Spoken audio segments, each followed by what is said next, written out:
Kaya ka pinag-iinitan sa PCO Eden Santos. Naglabas ba naman siya ng report? Tapos, pinagmukhang tanga na naman itong si Claire Castro. O sabihin na nating fake news o misinformation, pagpapabango ng administrasyon ang ginawa na naman nitong si Claire Castro. At obviously, yung report na binibigay sa kanya, isinusungal-ngal lang sa kanya.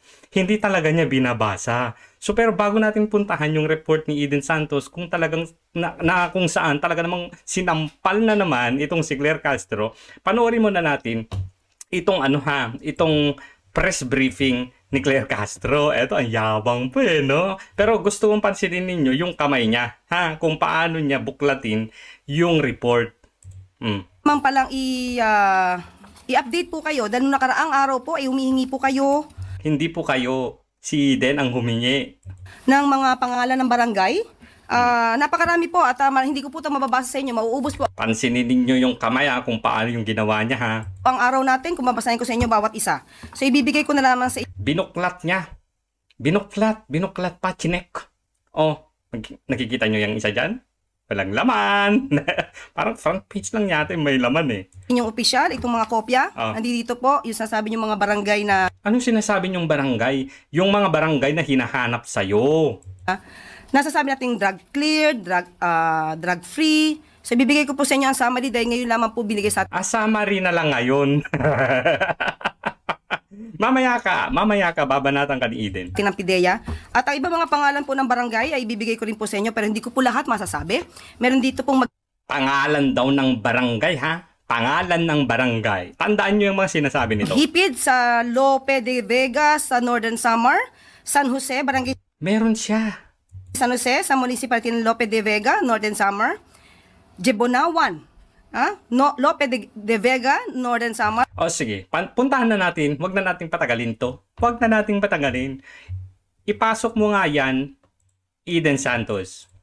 Malacanang ang listahan ng mga drug-cleared barangay sa Pilipinas. Pero, may pero. Ano ba yan? Nga ba ang datos na ibinigay ng Presidential Communications Office of PCO report?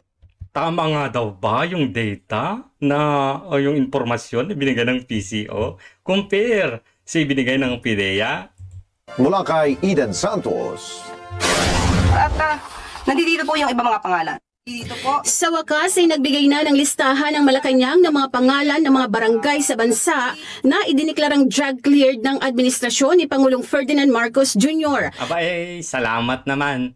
Salamat. Kasi finally, yung sinasabi niya magbibigay po ako ng kopya at detalye pag nasa akin na parang first time yata na nangyari. Parang lang Sa press briefing sa Malacanang ay sinabi ni Presidential Communications Office Undersecretary Claire Castro na ngayon lang ibinigay ng Philippine Drug Enforcement Agency o PIDEA ang nasabing listahan.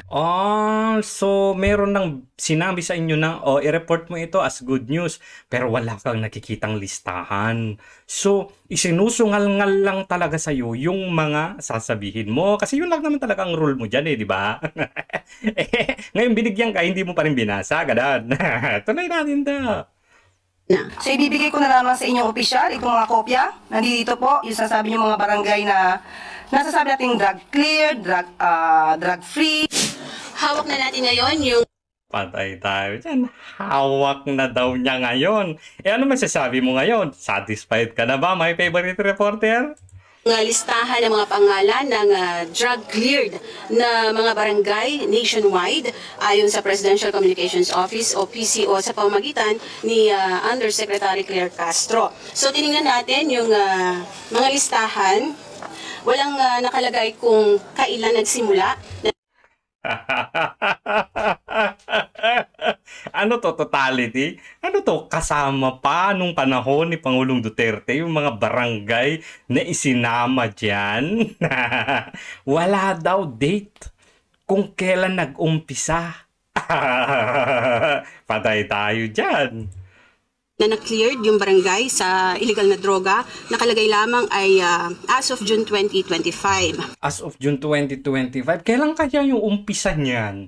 2022 kaya? Kasi kung 2022, simula ng pag-upo ni Pangulong Bongbong Marcos, di sana, ang bilis-bilis namang ilagay dyan, no?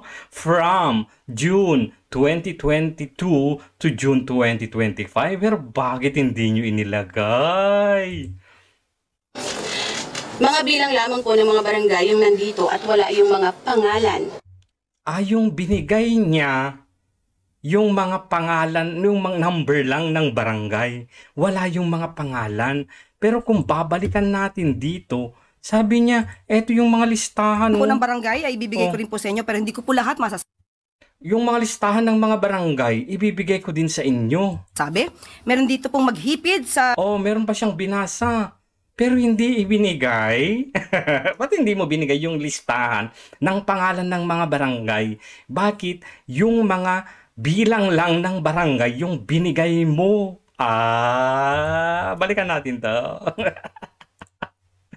Ng mga barangay na ating ang naitanong dun sa previous briefing. Nung tingnan natin ay Ito na, handa na ba kayo? halos kalahati nito, kaya pala siya makapal.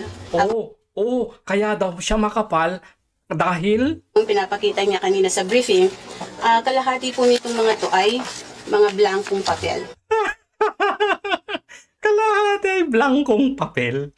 Kaya palang kapal-kabal kasi kalahati ay blankong papel. Nagbigay ka ng kopya sa media. Pero mga blankong papel, meron kang iwinawagayway na ganyan para magmukhang makapal. Pero nung binigay mo, yun pala ay mga blanko. Hindi lang bycam yung blanko. Pati yung binibigay ng PCO sa mga reporter sa blanko din. Ayan o. Di ba kanina ginanon-ganon pa niya? Ginanyan pa niya? Ginanyan pa ni PCO ang Undersecretary si Claire Castro. Ginanyan pa niya. Hindi mo nakitang blanko. Ibig sabihin, hindi mo binabasa yung binibigay sa'yo. Hindi mo chinecheck. Anong purpose mo para magbigay ng blanko? Sige nga. Anong purpose mo para iwinawagayway mong ganyan? Ha? Winawagayway mong ganyan, yung makapal na papel. Para ano? Para magmukhang makapal at may laman? Yun ang katotohanan pala. Yung kalahati, blanko pala. Buisit!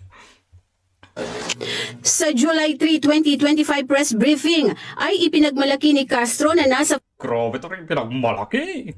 4,027 barangays na ang cleared sa illegal na droga. mula July 1, 2022 hanggang May 31, 2025. July 1, 2022. Pero yung report ng PIDEA, ulitin nga natin yun. 2022 hanggang May 31, Ano daw? Cleared sa illegal na droga. mula July 1, 2022 hanggang July 1, 2021? Teka. Castro na nasa 4,027 Ulit. barangays sa illegal na droga. mula July 1, 2022 hanggang May July 1, 2022. So, tapos yung report ng PIDEA, ang binigay nila, ano? Walang date, walang kung kailan nag-umpisa. 31, 2025, umabot na sa 4,027 barangays ang naideklarang cleared sa illegal drugs. Ito ay sa ilalim ng Barangay Drug Clearing Program. Pero taliwas ito sa Pababa mo, may taliwas na naman. ilang ng mga barangay na nakalagay sa ibinigay na kopya ni Castro mula sa PIDEA. Sa datos ng PIDEA as of June 2025, nasa 25,061 barangays ang drug cleared 25,061 yung ibinigay na barangay na drug cleared. So, ibig sabihin nito, kasali yung report na binigay ng PIDEA ay kasali nung panahon ni Pangulong Duterte pa. So, kung iba-minus natin yan sa 4,027 na nagawa ni Bongbong Marcos na na-clear na barangay sa kanyang administrasyon, minus 25,061, approximately nasa 21,000 ang na-clear na barangay na drug-free sa panahon ni Pangulong Duterte. Wala, hindi man lang sa bagay, 3 years pa lang naman siya. Pero kung susumahin natin, kung i-multiply natin ng 2, edi, hindi pa nga umabot sa 21,000. Tapos yung my goodness. Ano ba yan? Baka dinoble-doble nyo din yung sinabi mong cleared na, Claire Castro. Ayan maliwanag yung report na ibinigay ng PIDEA ay 25,000. Pero yung nire-report mo ay 4,027 lang. Kasi yun lang yung panahon ni Pangulong Duterte, ni Pangulong Bongbong Marcos. Pero yung report ng PIDEA ay 25,061. So ibig sabihin, itong report na binigay ng PIDEA at ibinigay mo din naman sa mga reporters ay report pa to ng mga cleared barangays nung panahon pa ni Pangulong Duterte. Bulok talaga tong PCO na to Sa buong bansa. Bukod pa ito sa mga barangay na idineklarang drug-free ng PIDEA. Napakarami po at hindi ko po ito mababasa sa inyo. Mauubos po ang araw natin kung mabasahin ko sa inyo bawat isa. Ang tanong, saan kinuha ng PCO ang listahan ng 4,027 barangays na drug-cleared? Saan nga ba kinuha? Ha? Saan mo kinuha yun, Claire Castro? Sagutin mo yan. Saan mo pinagkukuha yung mga data mo? Baka may report kami hindi nakikita at ikaw lang ang nakakakita. Saan mo ba binase? PIDEA mismo nagbigay Tapos yung report ng PIDEA na binigay nila ay simula pa, it's clear mga ka-clear na hindi lang panahon ni Bongbong Marcos. Kasali pa yung panahon ni Pangulo Duterte. So, dito makikita natin mga ka-clear na yung na-clear na barangay pala nung panahon ni Pangulong Duterte ay mahigit 20,000 na barangays pala. So, parang sinabi ninyo na ito yung achievement ng dating administrasyon patungkol sa droga. Ito yung na-clear nilang barangay. Nagbigay ka ng report para patutuhanan yung sinasabi mo, pero ang napatutuhanan pala ay yung ginawa ni Pangulong Duterte noong siya ang Pangulo. Nilaglag mo na naman si BBM. Hindi ka kasi nagbabasa ng report. Maliwanag naman yan. Binuklat mo pa nga. Nakita mo pa. Blanco yun.